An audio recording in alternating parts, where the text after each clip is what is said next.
Tiesiog man pakliuvo toks skelbimas, nes galvojau iš po motinystės savo grįžti ar ne į kažkokią tais veiklą ir galvojau, na kas tai galėtų būti. Ir visada žinojau, lenkdavau ant pirštų, kokia tai turėtų būti mano ta veikla. Ir sakydavau, organizuoti, važiuoti, susitikti, skambinti, prie kompiuterio dirbti. Na, toks miksas tų visų darbų, ar ne? Ir atsidariau Remaxo puslapį, pasiskaičiau ir taip žiūriu, grinai parašyta tai, ką aš noriu veikti. Tiesiog visos tos mano skiltys suvardintos, galvoju, o čia tai geras.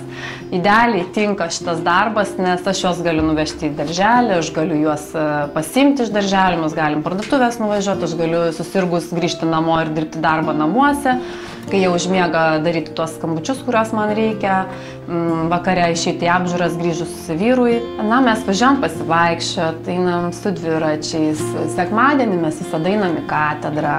Ten vaikai ir pabėgioja, ir palaksto, ar ne? Dažnai išvažiuojam, tikrai darom išvykas.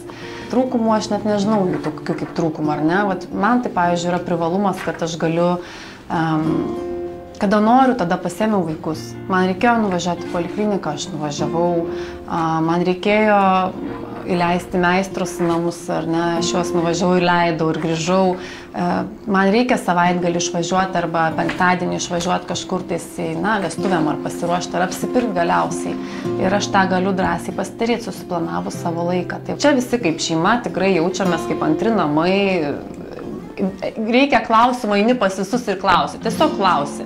Ir gauni atsakymą. Ir visi labai draugiškai vienas kitą palaiko. Jeigu vienam pasisekė įvykdyti ten sandorį ar ten kažkokia tais nesisekė, kažkokie darbo klausimai ir išsisprendė, tai mes tikrai džiaugiamės, sveikinam, švenčiam gimtadienius. Tai yra tikrai labai labai smagu.